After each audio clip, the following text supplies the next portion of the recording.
বুয়েটের দিকে আমরা যাই সমস্ত নেতৃবৃন্দ।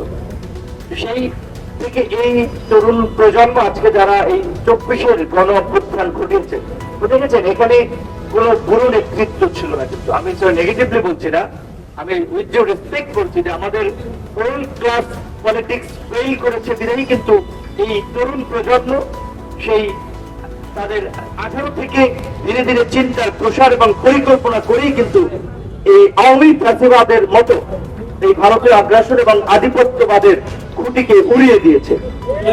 এখানে ইনকিলাব মঞ্চ আপনারা জানেন সবসময় গরম থাকে, বিপ্লবী বিভিন্ন প্রতিবাদ এবং কর্মসূচি নিয়ে মাঠে থাকে, কিন্তু তারা যেই কথাটি বলেছে এই কথার সাথে আমি সহ আমি মনে করি বাংলাদেশের প্রত্যেকটি বিবেক সম্পন্ন নাগরিকরাও একমত যে এই সরকারের দুর্বলতা নিয়ে আমরা সমালোচনা করব, প্রয়োজনে রাজপথ থেকে চাপ তৈরি করে তাদেরকে জনগণের দাবি আদায়ে রেসপন্স করতে বাধ্য করব, কিন্তু এই সরকারকে আমরা ব্যর্থ হতে দেব না।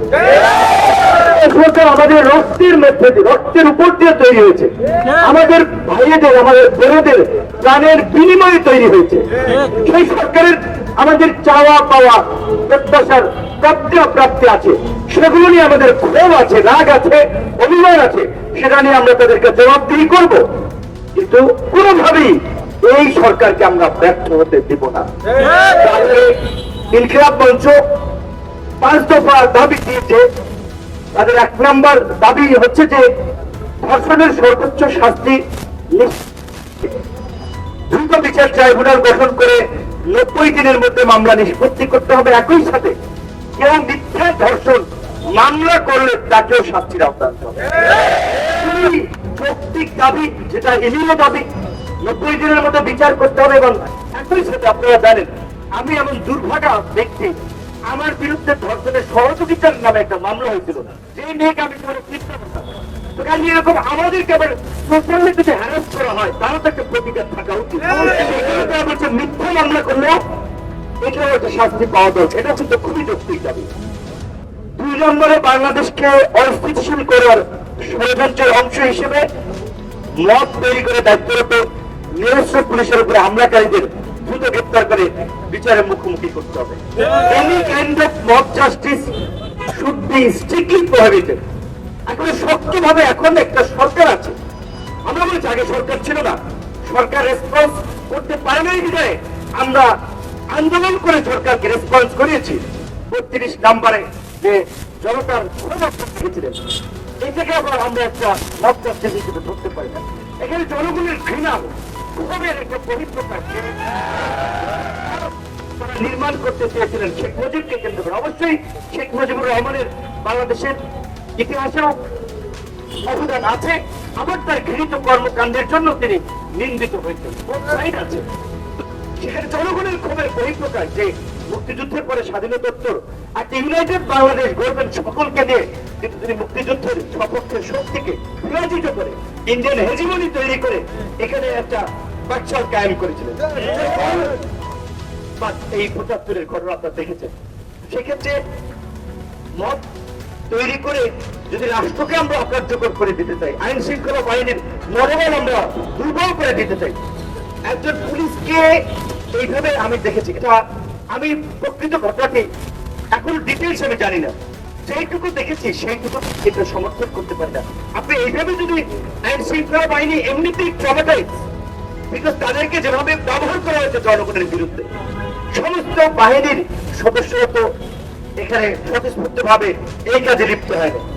তাদের সিনিয়র অনেকে এই হারুনের মতো, কাফির মতো, এই বেনজিরের মতো, হাবিব ডিএমপির কমিশনার যারা ছিল এবং কতিপয় কালপ্রিট, তারা ব্যবহার করে পুরো প্রশাসনকে জনগণের বিরুদ্ধে লেলিয়ে দিয়েছিলেন। সেই কারণে আইন শৃঙ্খলা পরিস্থিতির এমনিতে একটা ভঙ্গুর অবস্থা। সেখানে এখন পুলিশ যদি দেখেন যে রাস্তায় নাইমে এভাবে বাইর খেতে হয় এখনো, তাহলে আপনি কিভাবে রাষ্ট্রের আইন শৃঙ্খলা পরিস্থিতি নিয়ন্ত্রণ রাখবেন? যদিও এই কথাটা ভাববে সরকারের দালালি করে না, ভাই আমি সরকারের পাটনা, সরকারের কাছ থেকে কোনো সুবিধা ভুগিয়ে দেখছি না। আমরা সরকারের অনেক বিষয়ে প্রতিবাদ করি, তীব্র সমালোচনা করি, কিন্তু আমরা ওই যে বলছি ওই দায়বদ্ধতার জায়গাটা আমরা ফিল করি যে আজও রক্ত প্রাণের বিনিময়ে প্রতিষ্ঠিত সরকারকে কোনোভাবেই ব্যর্থ হতে দেওয়া যাবে না। আমরা বলি আইন শৃঙ্খলা পরিস্থিতি নিয়ন্ত্রণে আনতে হবে। তো 2 নম্বরে এই দাবি অবশ্যই যৌক্তিক যে যারা এই পুলিশের উপরে আক্রমণ করেছে, এবং সেখানে আমি একই সাথে এটাও বলবো, পুলিশও যদি অতি উৎসাহী হয়ে কোনো নারীর গায়ে হাত দিয়ে থাকে, কাউকে আক্রমণ করে আগে অতি উৎসাহী, সেটাও বিচার হতে হবে, একটা নিরপেক্ষ তদন্ত হবে। 3 নম্বরে অবিলম্বে সাপ্রর কসাই লাকি আক্তার তাদের রাষ্ট্রদ্রোহী দোষকদেরকে গ্রেপ্তার করে শাহবাগের 2013 সালের রাষ্ট্রবিরোধী সকল ষড়যন্ত্র উন্মোচন করতে হবে। এইটাই অভ্যুত্থান পরবর্তী বাংলাদেশের একটা যৌক্তিক ডিমান্ড, যে এই আওয়ামী ফ্যাসিবাদ কিভাবে তৈরি হয়েছে, এই ফ্যাসিবাদের রুট উন্মোচন করার জন্য, তার স্বরূপ উন্মোচন করার জন্য এই 2013 সালের এই তথাকথিত গণজাগরণ মঞ্চ অবশ্যই আমাদের জন্য একটি গুরুত্বপূর্ণ ঘটনা। এই ঘটনার মূল আপনার খুঁজে বের করতে হবে।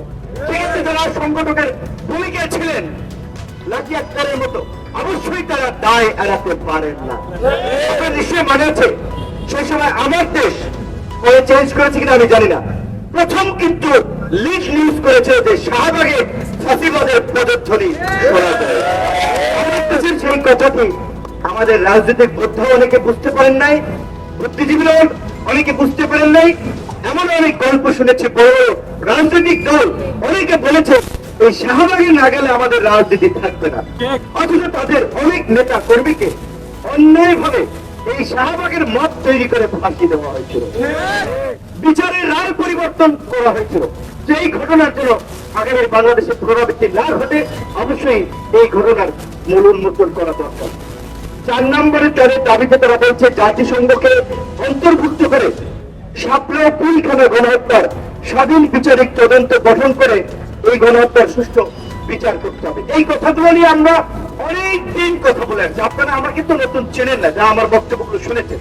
এই গণভবন দখল করতে হবে, মুজিবকোট গুলিস্তানেও করার মতো লোক থাকবে না, এই কথাগুলো অনেক আগে থেকে বলেছিলাম।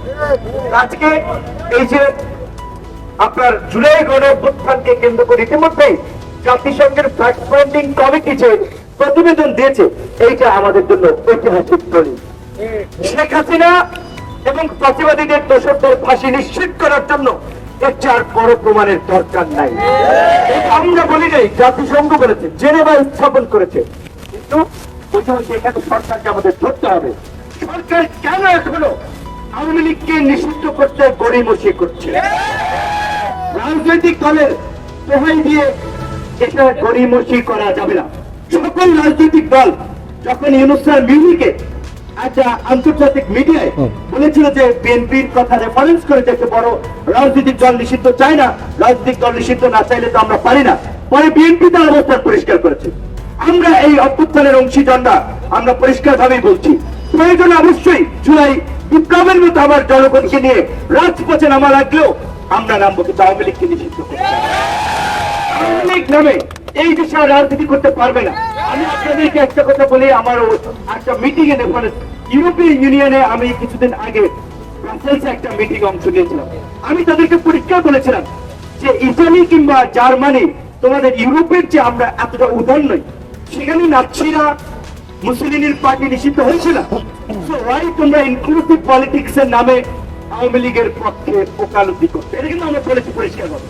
আমরা বলেছি এইটা বাংলাদেশের জনগণ মানবে না। বাংলাদেশে ইনক্লুসিভ পলিটিক্স করতে এখনো বাম ডান অনেকে আছে, তারা করবে, কিন্তু গণহত্যার নেতৃত্ব দানকারী দল বাংলাদেশের স্বনামে রাজনীতি করতে পারবে না। সেক্ষেত্রে সরকারকে আমরা পদক্ষেপ নেওয়ার জন্য আহ্বান জানাবো, যেটা তাদের 5 নম্বর দাবিতে আছে। অবিলম্বে জুলাই গণহত্যা দৃশ্যমান বিচার কার্যক্রম শুরু করে গণহত্যাকারী দল আওয়ামী লীগকে নিষিদ্ধ করতে হবে। যে 3 ক্লাব বলছে, এখানে অনেক মেধাবী তরুণরা আছে, তাদের বক্তব্য আমি শুনি। আমি কিন্তু বারবার বলেছিলাম যে এই একটা ট্রাইব্যুনাল, 10টা ট্রাইব্যুনাল গঠন করে দ্রুত সময়ের মধ্যে বিচার কার্যক্রম নিশ্চিত করে, প্রয়োজনে 5টা ট্রাইব্যুনাল গঠন করে। এখানে এই জুলাই মঞ্চনামা আমাদের কিছু ভাইয়েরা অবস্থান নিয়েছে, আমার অফিসে তারা একদিন দাওয়াত করেছিল, আমি 10 দিন ছিলাম, যে কারণে অংশগ্রহণ করতে পারিনি। ইনকিলাব মঞ্চ বলছে প্রত্যেকটি রাজনৈতিক দল তাদের বক্তব্য বলছে। তো তাহলে আওয়ামী লীগকে রাজনীতির পক্ষে কারা, আমরা সেটা প্রকাশ্যে দেখতে চাই। এবং যারা এই আওয়ামী লীগের পক্ষে অবস্থান নিবে তারাও ফ্যাসিবাদের দোষক আমরা মনে করি। সেই জায়গাতে আমরা সকল রাজনৈতিক দলকে আওয়ামী লীগ নিষিদ্ধের প্রশ্নে আমরা তাদের অবস্থান পরিষ্কার করে আহ্বান জানাই।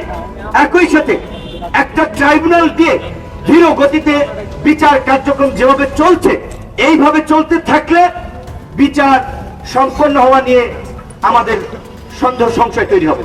সেজন্য আমরা বলবো একাধিক ট্রাইব্যুনাল, 5টা ট্রাইব্যুনাল গঠন করেন, 10টা ট্রাইব্যুনাল গঠন করেন। এবং আমরা আমাদের প্রতিবেশী রাষ্ট্র আমাদের ভারতকে একটা মেসেজ দিতে চাই, আপনারা যদি বাংলাদেশের সাথে সম্পর্ক রাখতে চান, বাংলাদেশের এই জুলাই গণ অভ্যুত্থানকে আপনারা যদি সম্মান করেন, এই জুলাই গণ অভ্যুত্থানের কসাই শেখ হাসিনাকে আপনাদেরকে ফেরত দিতে হবে। শেখ হাসিনাকে যদি আপনারা রক্ষা করতে চান বাংলাদেশের জনগণের বিরুদ্ধে গিয়ে, বাংলাদেশের জনগণ আপনাদেরকে ক্ষমা করবে না। জুলাই এই ইনকিলাব মঞ্চের নেতৃবৃন্দকে ধন্যবাদ জানিয়ে, তারা আমি দেখেছি অনেকদিন ধরে সংগ্রাম করে যাচ্ছে বিভিন্ন ইস্যুতে। আরো যে সমস্ত সামাজিক সংগঠনগুলো এই জুলাই বিপ্লবের পরেও থেমে যাননি, কারণ আগামীর নতুন বাংলাদেশ বিনির্মাণ করতে সত্যিকার অর্থেই এখনো আমাদের পথ অসমাপ্ত, এখন আমাদের পথে অনেক কাঁটা রয়েছে। সেই কাঁটা দূর করেই আমাদেরকে নতুন বাংলাদেশ বিনির্মাণের পথে এগিয়ে যেতে হবে। এবং সেই বাংলাদেশের নেতৃত্ব দেবে এদেশের ছাত্র, যুবক, তরুণরা, ফেইলিওর রাজনীতিবিদরা নয়। নিউ জেনারেশনের নতুন নেতৃত্বই আগামীর নতুন বাংলাদেশ বিনির্মাণ করবে, সেই প্রত্যাশায় শেষ করছি। ধন্যবাদ।